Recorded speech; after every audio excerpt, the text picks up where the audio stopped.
All right, we continue on a Friday edition of GCR, reacting to what happened last night. Let's find out a little bit more about maybe both the guys the Ravens picked. I know he's in Chicago, perhaps. He saw a little bit of Kyle Hamilton, too. He is a Big Ten Network analyst, as well as an analyst for, it feels like, everyone in sports media. He is a former Iowa and NFL defensive end. He's Anthony Herron, Big Ant, and he's with us now here on GCR. Anthony, it's Glenn and Paul in Baltimore. It's good to chat with you, man. Thank you for taking a couple of minutes for us. Hey guys, yeah, no problem at all. Always fun to talk about the NFL draft as it's still in progress, and especially like you referenced, I'm here in Chicago. I cover the Bears really closely, and we kind of got the antithetical situations here where just every year Bears fans have no idea what the franchise is going to do. There's no confidence in the draft cycle, regardless of the regime, whereas you guys have been able to bask in Baltimore draft glory for years now. Yes, there has been some significant success over the years here in Baltimore. We have been spoiled in that way. Admittedly, whenever we get frustrated about something, we have to remind ourselves, oh, yeah, we got it a lot better than most people do. A lot better. You're an Iowa guy, of course, and you're a Big Ten Network guy. What do you think Baltimore Ravens fans should know about Tyler Linderbaum? As you know that center is not a popular position to be using a first-round pick on, or for people to really know a whole lot about, but just about everyone seems to think this kid is the real deal.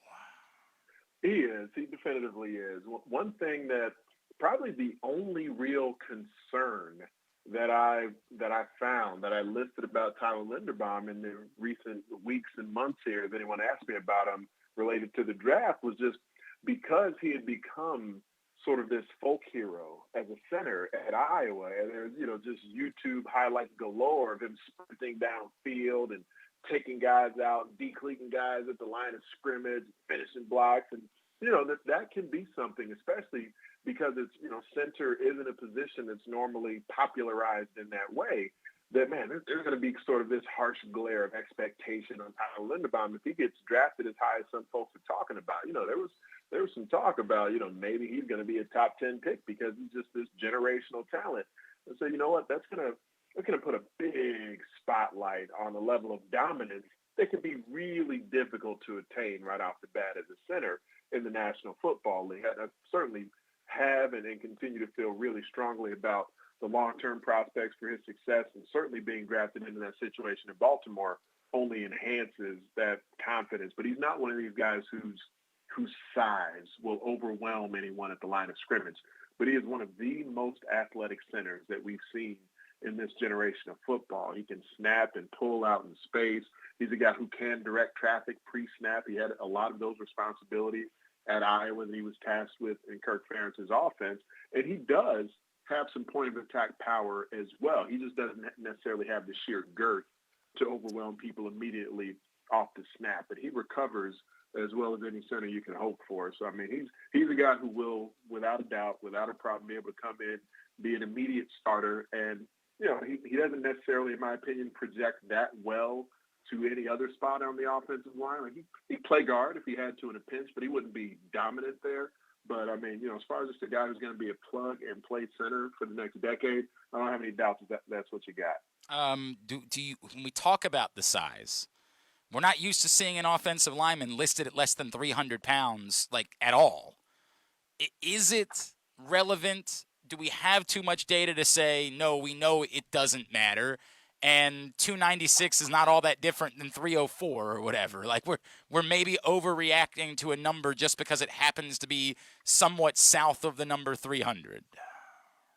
I think there can be some overreaction to it. And, for certain teams, I would say it's probably worthy of more concern. Just from the outside looking in, my impression of Baltimore has been for quite some time that they can cater a system. They can cater an offense. They can cater a game plan to their personnel. Obviously, famously, they've been doing that with Lamar Jackson at quarterback. And it's one of the things that's been a point of frustration for the Bears. I cover them here in Chicago, is that they don't necessarily seem to, at least the previous regime. Now we've got a new coach and a GM who are going to get their first draft pick tonight. Yep. But previously, the Bears haven't done an effective job of catering their system to their personnel. And so where we're accustomed to seeing those Baltimore Ravens offensive lines just be mammoth across the board, and all these hulking skyscrapers everywhere. Tyler Linderbaum certainly isn't that. While at the same time, like I referenced, he does, and they're probably one of his most famous, maybe his most famous off the field highlight clip is the one that a couple of networks showed after the draft last night of him being able to pin Tristan Wirfs as a high school wrestler. Right. And Tristan's not much older than Tyler, but he does. He's got that ground-based power that you do need on the interior of the offensive line to be able to move people off the point of attack. And because he's so athletic, he's beyond nimble. You hear a lot of offensive linemen described as nimble and dancing bears. He's a full-on athlete. I mean, I'm confident there's going to be highlights of him sprinting out in space in front of Lamar Jackson, just running down the field. Lamar's going to be pointing at guys. Tyler's going to be diving at people's legs 30 yards down the field.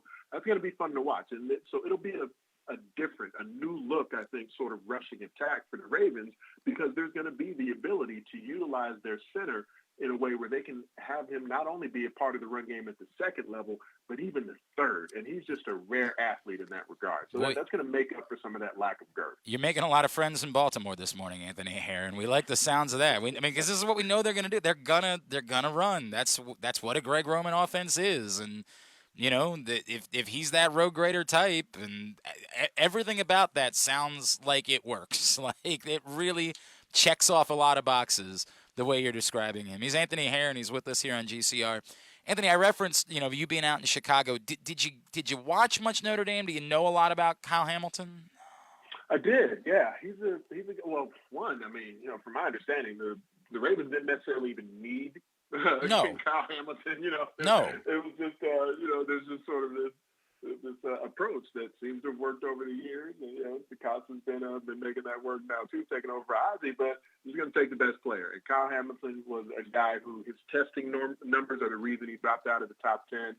But then when it comes down to it, you guys know how this tends to operate, where after you actually get into your pro career, your 40 time is rarely referenced. Right. Either you were in the right spot or you weren't. Either you made the play or you didn't. And so him dropping out of the top 10 because he ran a high 4.540, that's kind of what he plays at. But that's fine. That's plenty of speed to be a safety in the National Football League, especially with the range that he has, with the sheer size that he plays with.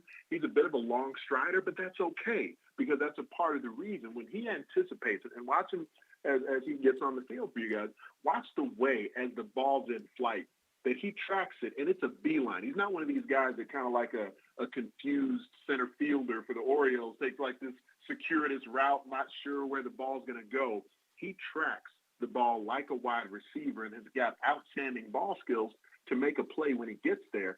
So it's not necessarily where he needs to display this immense makeup speed to be in the right place at the right time. He understands the game. He can dissect things on pass routes. He's got no problem running the alley and run support as well. He's not, going to be the most physical safety in the draft, but he's certainly a sure and a competent tackler. But in coverage, because of the length of his frame, he really covers up, because, when you think about a throwing window, it's not only about whether or not you're fast enough to get your body in position, but once you're there, how much space do you take up? And he's just so long as a defensive back that even if he's a, 0.3 of a second slower, than someone else who may be playing the same position, because his frame is so long and he anticipates so well while he's tracking the ball, he makes up for that without a doubt.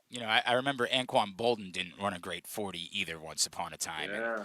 And, then a couple years later, the Ravens were desperate to try to go get him. That happens, and sometimes it's not the defining thing about a player.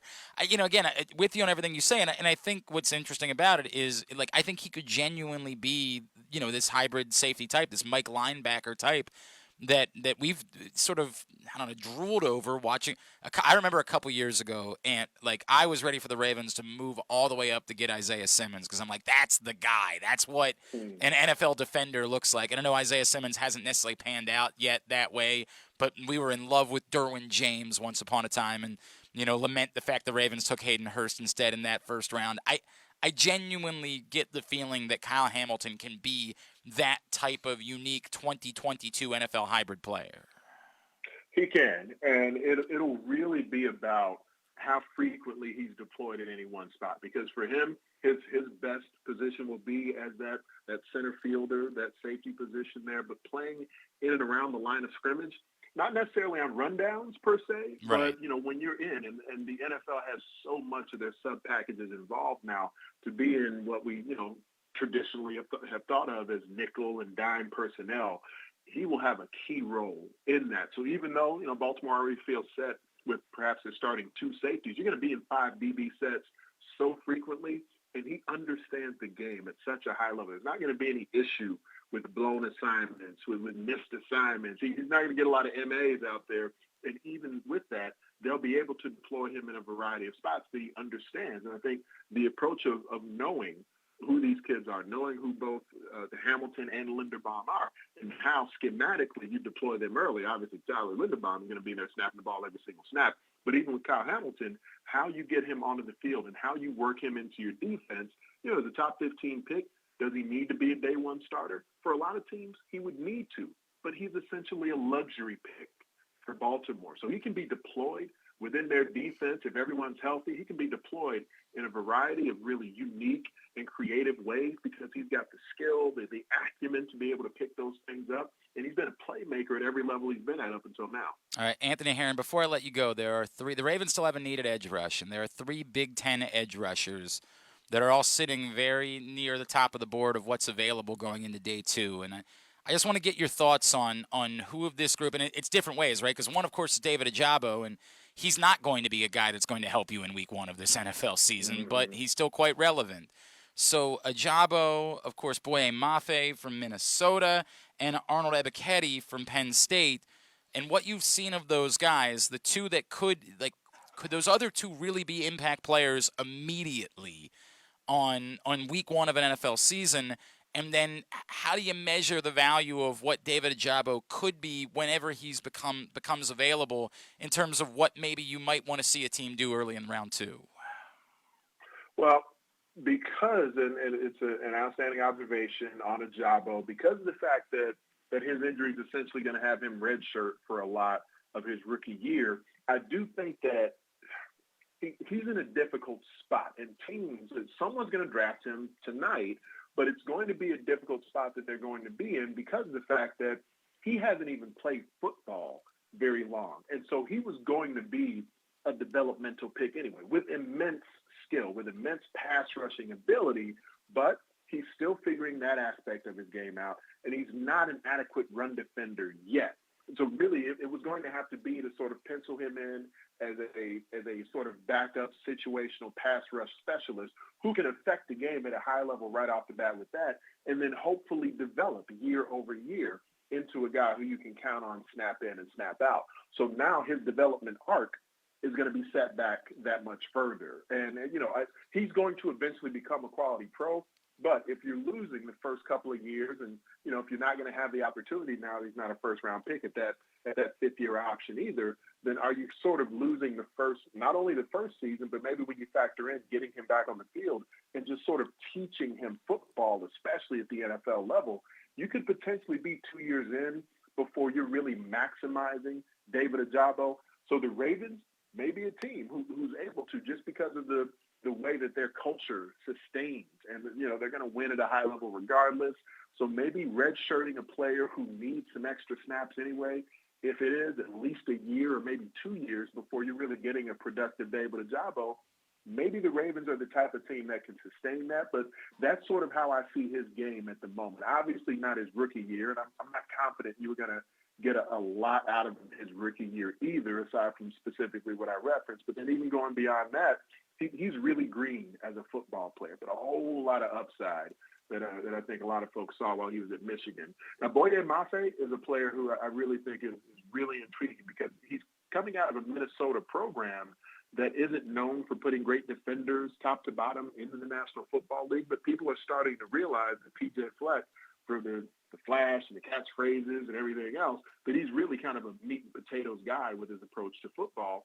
And their defense has improved greatly over the last couple of seasons. And Boye Mafe is a big part of the reason why.